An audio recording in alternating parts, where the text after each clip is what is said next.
So if you guys enjoy reroll patches, well, this is the patch for you. So we are going to go over all the good comps for patch 11.11, and let's just get right into this. There were a ton of changes this patch. This was like, again, the biggest patch that ever happened. We've had the game flipped on its head twice in a row, and the biggest change, which affected the way we play the most, is the rolling odds changes. So essentially, they made it a lot easier to reroll 2 and 3 cost units. So that's going to be changing the meta a lot. So without further ado, let's get right into the patch because it's going to be a big one. There are so many different comps now because I have all the old comps that suck now and I have all the new comps that are good now. But starting off at the top, we have Draconic Sett, which is the One Punch Man comp, and this comp is super fun, and because Draconics have always been decent, plus the reroll odd changes, it just, like, Sett became infinitely stronger. So we'll talk more about this later, but this is just by far the best comp, because he is both tanky and super strong. If you think about, like, Mordekaiser from the previous patches, how he was super strong, Sett's the same thing. He's a frontliner, super tanky, does a ton of damage, and now he's just really easy to hit. Hellion is the next one. So Hellion, this one is around Teemo carry. It is a bit tricky to play because you need to rely on getting Teemo, but the early game is super strong because Hellions are so good in stage 2. Stage 3, that's where they kind of fall off a little bit, but once you get Teemo on stage 4 or stage 5, then you go back to like being one of the stronger comps again. But yeah, that's why I have these two as my top 2 in S tier. In A tier, Dragonslayer. So this isn't really like a Dragonslayer comp, but it runs the Draven Mordekaiser combo that has pretty much been in every single patch so far. So again, we'll talk more about that later. Legionnaire, 6 Legionnaire with a Riven carry is super good right now. Varus, reroll Varus. Oh, and just a note on the Dragonslayer comp. This is like one of the only 4 cost carries that I suggest going right now. Because reroll Riven for Legionnaire, reroll Varus for Varus, reroll Assassins for Assassins, reroll Spellweaver Cavalier, reroll Nightbringer Yasuo. Aphelios isn't too bad as a 4 cost, and then Vel'Koz as well. So I've been saying reroll a lot. If you don't know what that is, I'll explain later, or you guys can check out my leveling guide where I talk about how to do it. But it is essentially just a different leveling strategy that you will need to do for a lot of these different compositions. B comps, Invoker Karma, Kayle Knights, and Skirmishers. So Karma just was never really that great recently, but she got a little bit of a boost now. Kayle Knights, it's all dependent on if you hit Kayle or not. Like, if you hit Kayle, are you going to be pretty good? Yeah, you'll be pretty good. But if you don't hit Kayle and you don't have a backup plan, like, you're going 8th. So it's like, you got to choose, but you got to balance between the two. Skirmishers, I got nerfed so many times. Like, don't play them. But they are, like, barely playable. C tier, Draven, Forgotten Draven isn't that great. Just go the Dragonslayer version. Draconic Zyra, not that great. Coven sucks. Blender Nocturne. Blender's actually pretty good, but I go over them when I talk about Assassins. Draconic Ashe, yeah, don't do that. Vayne Reroll, this one might be playable. Out of all the C comps here, Vayne Reroll might actually be decent. I just haven't seen it like really get that push quite yet. So maybe I should put this in like first in C tier or last in B tier, one or the other. And then Abominations. So Abominations are weird. Like, they're one of the strongest synergies in the game. But the thing is, you pair it with literally anything. There's no really dedicated Abomination comp. That's why I put them down here. But if you play like Abominations plus Vel'Koz, I already have that listed here. Abominations plus Draven, Abominations plus like Legendaries. Like, they are all possible to do. But those aren't really Abomination comps. It's just like you're just playing the game and playing as your strongest board in the early to mid game, and you just never got a better thing to replace the Abominations with. So I don't really think it's a comp. I think it's like a transition thing during the game. So now onto the actual tier list. Also, no sponsors today, so go on to BunnyMuffins.lol because that's a sponsor of this video, myself. All right, so best TFT comps for set 5, patch 11.11, the S tiers. Let's go into how to play all of them. So this one, if you get Draconics by stage 2-3, go for it. It is the strongest thing if you hit that. If you do not get Draconics by stage 2-3, you better have a ton of sets already, and like the potential to get 3 Draconics shortly after that. The reason is because you are not going to be able to take advantage of the really fast power spike you get from Sett and then be able to turbo level up after that if you don't get it early enough. Oh, and just another note. So since we are looking for reroll 2 costs, we are going to be slow rolling at level 6. Slow rolling just means rolling down to 50 gold every turn. That way you get the maximum amount of interest while also rolling at the best odds for your desired champion. Just keep in mind, we're running 3 Draconic in this picture, but you eventually don't need to run it. So you don't actually need Ashe or Heimerdinger. You could just run any other random units to complement the team, just like fill out random synergies that you think are useful, or just play random strong legendaries to round out the composition. But a lot of times you just happen to get a 3-star Ashe from the Draconic eggs, so if that happens, you could play Ashe. Just one thing to note there. As for item holders, no item holder, because if you're not getting Sett early, you don't play the comp. And yeah, you just slow roll at level 6 and get Sett 3, i.e. Bloodthirster. Those are the 2 best in slot items. Third item, I like Guardian Angel. But you can't really choose. Hand of Justice is pretty good, both Shadow and regular. But yeah, and anything in the 3rd item slot can do. But I think GA might be the best one. Hellion is interesting because before we were playing reroll Hellion, and it's a reroll patch. However, you do not reroll Hellions anymore. You just get a Hellion start early, and then try to fast 8 as safely as possible and as quickly as possible, and then roll down for Teemo. You just need Teemo 1-star, but obviously Teemo 2-star is much more welcome. But you need 18 life to hit Teemo 2. So what that means is you need to be at least 60 life by the time you are level 8 and get a Teemo 1, spend 6 life to buy him so you're at 54 life. And then maybe you lose 1 or 2 rounds during that stage. You're down to like 30 life. You buy 2 more Teemos, you're down to 18 life. And that is pretty dangerous territory to be in. So I'm just like role-playing the situation for you right now. But I cannot stress enough how important it is to have at least 60 life when you go for this composition. How do you do that? Well, luckily, Hellions are pretty strong in stage 2. I found that 2 stars of like either Poppy, Kled, or Ziggs, 2 of the 3 is really, really strong early. You complement that with like a 1-star Kennen or 1-star Lulu if you don't have one of the other guys 2-starred. And when you have that start, you are able to snowball extremely quickly. If you are able to build Merevil Namacon or Static Stiletto or Static Shiv, all of those items work. And that is one way to get a lot of health. You are a little weak during stage 3, so you could roll down a little bit on stage 3 too to get like 2-star Kennen, 2-star Lulu. But it's a little weird there because you're not really rolling for too much in the final composition. You're really just rolling for 2 units. So it's a little risky. Don't roll that much, maybe 10, 20 gold tops. If you can't find a way to stabilize, I would just pivot out of the composition unless you get a free Teemo later on. But essentially, once you get to level 8, roll down to 0 or until you hit Teemo, play him. And with the 5 Hellion attack speed buff, he just like gets so many procs off, and then he's also throwing out his mushrooms, and that is just bopping people really, really hard. Item holder is Ziggs, so just sell Ziggs once you hit a Teemo, and you don't really need to go 7 Hellion. 5 Hellion is fine. On to the next comp, we have the A tiers. A tier and S tiers, they're pretty close this time. Like a lot of the top A tier comps, I'd say they should be S tier. But I think like these 2 S tiers are like by far the strongest if you hit them. So Draven Mordekaiser carry. This one's just like the standard Draven comp. Before we used to run 4 Dragonslayers with it, but now since Trundle and Pantheon got nerfed by a lot, we are running some other things. We're going to add in a Taric for Knights. We're going to add in a Lulu for Mystic. And you could play even more Mystics if there's a lot of magic damage in your lobby. You could play Kindred instead of stuff like Taric. But it's a pretty solid comp. Just runs like very expensive units. That's the only con of it. Like there's no unit that's cheaper than 3 costs, and there's only one of those in Lulu. So you do need to get to 8 relatively safely and be able to 2-star Mordekaiser and Draven. So Mordekaiser, his itemization's a little weird.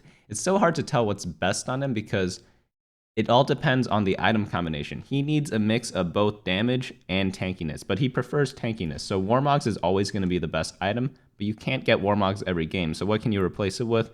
Bramble Vest is decent, Titan's Resolve is decent, Ionic Sparks, both versions are pretty good too. But you want to combine like 2 defensive items plus 1 offensive. I think that's the best mix of items for Mordekaiser right now, but they're just like infinite items you could build on him. But yeah, this is one of the few comps where you kind of do like a 4-cost carry. All the other ones we've went through already don't really do that. So now onto Legionnaires. This comp got a lot of popularity recently because Riven, people found out, is really strong at Riven 3-star.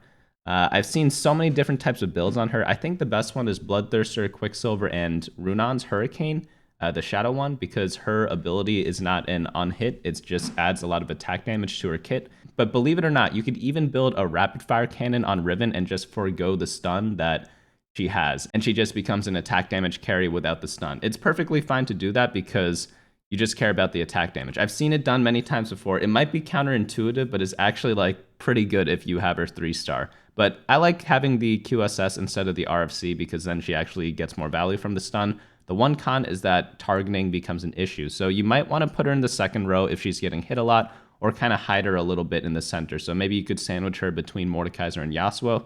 That could be a thing to do too.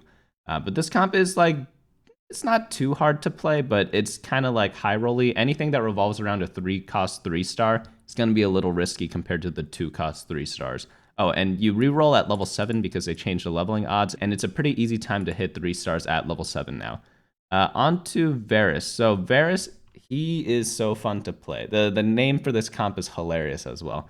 People call it the Golden Shower. So if you do know what a Golden Shower is, discreetly let me know down in the comments below. If you don't know what it is, I'll just explain it right now. Varus just shoots a bunch of arrows in the air, and with this skin, with the arc-like skin, all his arrows are golden, so it just kind of rains down on people. So that's why it's called that. So best in slot items for Varus, I think, are Rageblade, Runons, and Bloodthirster, but a lot of different builds can work on him. You could do stuff like Jeweled Gauntlet, Infinity Edge. You could do stuff like Deathblade. Pretty much all the good Ranger items are going to be good on him. What I like to do is round this out with one other Ranger. You could go 2 or 4 Ranger. In this version, we have 2 Rangers and 4 Knights. And then we have Taric in the center with a Redemption. Redemption's still really good after the nerf.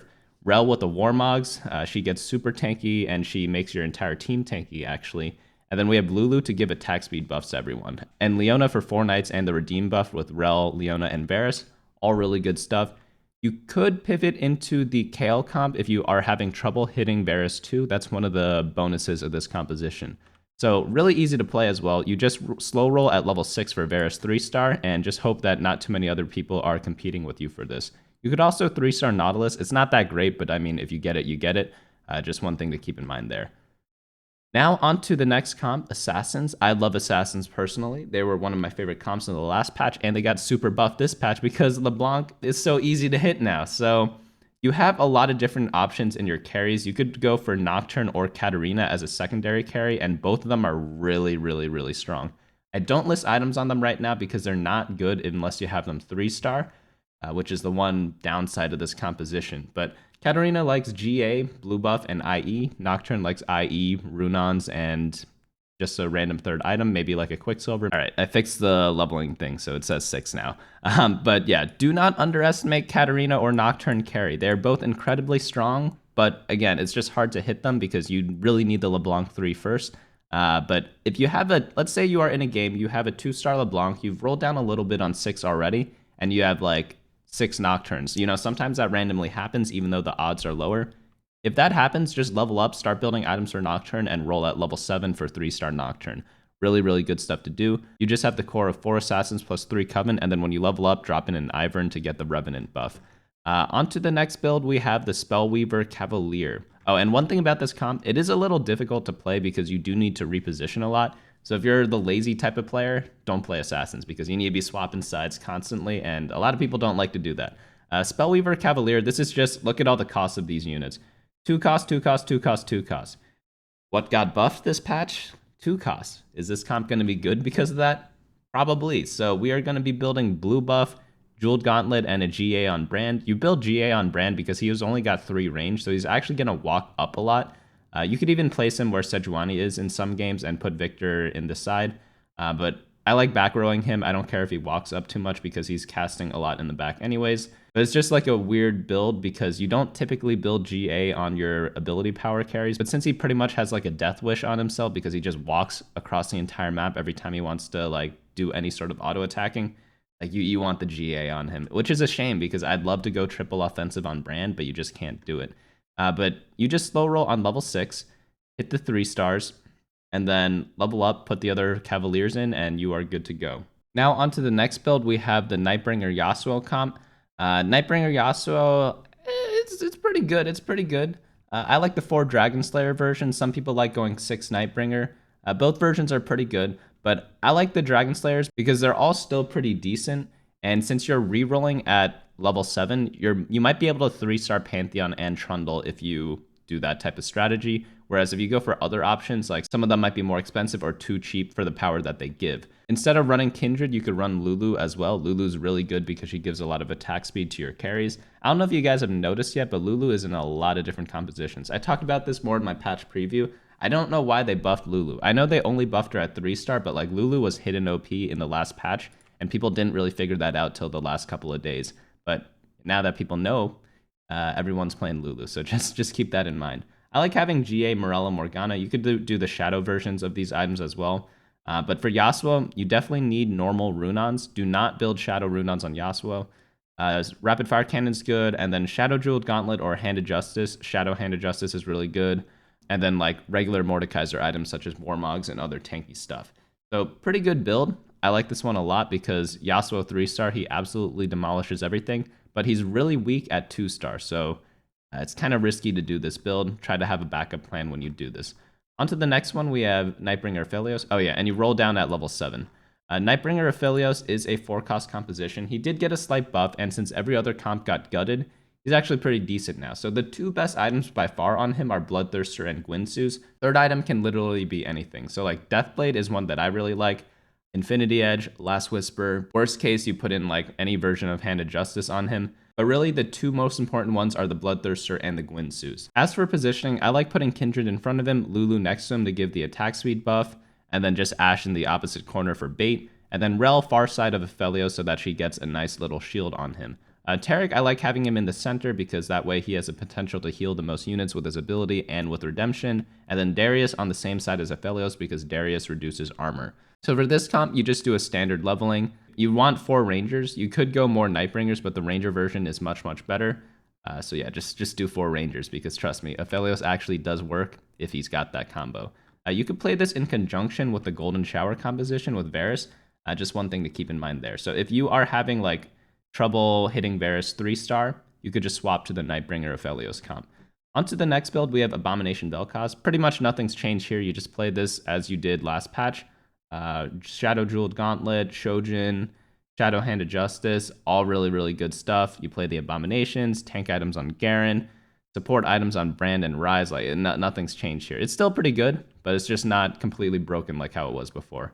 Now onto the B tier. So Invoker Karma, this comp is like super powerful if you ever hit 4 Invokers, but like you need Teemo, and then you play a little bit of the HIV combo with Heimerdinger, Ivern, and Volibear.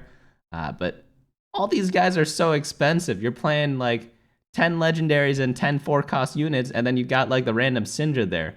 You're never going to hit this comp unless you get a really good start for it. But if you do hit it, I promise you, you are going to be winning a ton of games with this. You swap the items from Karma onto Teemo and Heimerdinger. You put like a Shojin on Heimerdinger. You got a bunch of tank items in the front. And then the HIV combo comes to get you because it's just that strong. It's like there's no cure for it, unfortunately. But we're just playing TFT, so just keep it in the game, you know? Onto the next build, we have Kayle Knights. I know a lot of people love this comp.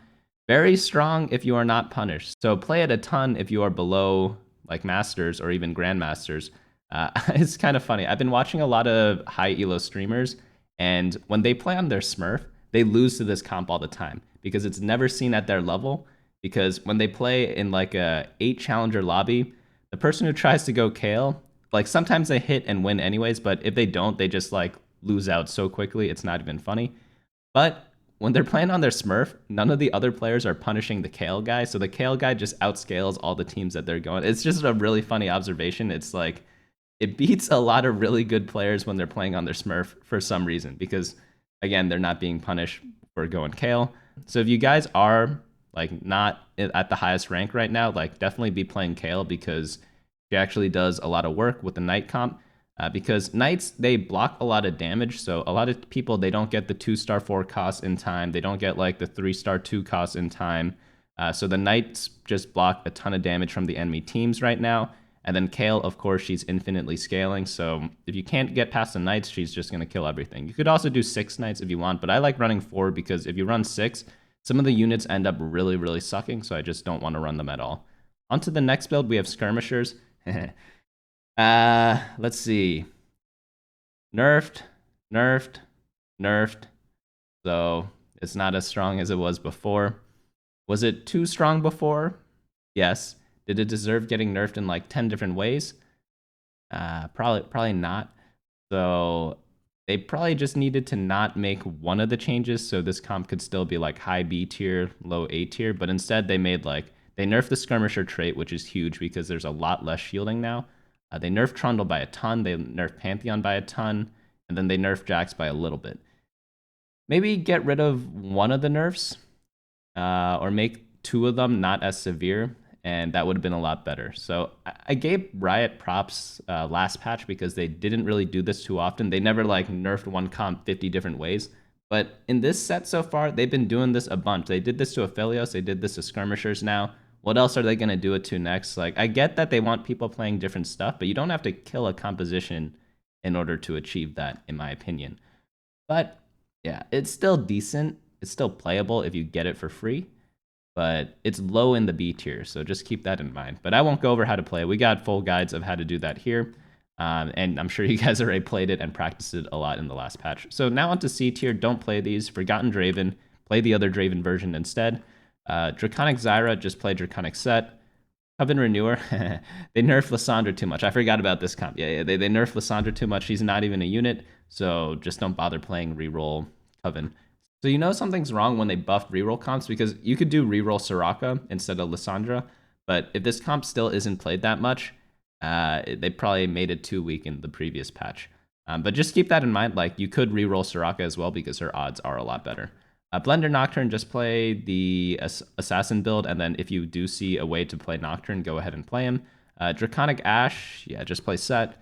Reroll Vayne, this might have some potential, but I just haven't seen any build that's like, wow, that's like really, really good, or like a leveling pattern that's like, wow, that's the best way to do it by far. But if I had to guess, if you were playing this comp, just reroll at level 5, and I think like 6 Forgotten is the best version because it gives Vayne a lot of stats that she severely lacks without it, rather than going for the 4 Knight version or something like that. Abominations, we already talked about that before. Like you could play it with anything. It's actually pretty good, but it's just not like a final composition. So now onto the items. So I updated the carousel. Tier is pretty high value because it's really good in Assassins, really good in Hellion, and a couple other comps that I forgot right now. Bow's really good because it's good for Legionnaire, Draven, Hellion, and the Ranger builds. Sword's really good for Sett, Assassins, some of the Ranger builds. Belt, really good for tank items because Redemption's still good. Warmogs is still really good early game. And then after that, Glove, Rod, Chain, Negatron, they're just not as flexible as some of these other items or high priority. But yeah, that's pretty much it. If you guys want more information on this patch, definitely check out the website, as I'll be coming out with a bunch of guides, and I'm doing like a coaching session with like one of the strongest players in the world. I won't spoil who it is yet, but definitely look out for that probably tomorrow. So yeah, hopefully you guys are subscribed to get notifications to that. But if you aren't, like, you don't have to subscribe because everyone who did is just gonna have more information on the game than you, and that might cause them to beat you in game. So that is not my issue at all. That is an issue on you. But if you are interested in swapping sides, definitely check out the description below for all those links. And yeah, Twitter, Instagram, all that good stuff is there too. I did order a new camera, so hopefully that is coming soon.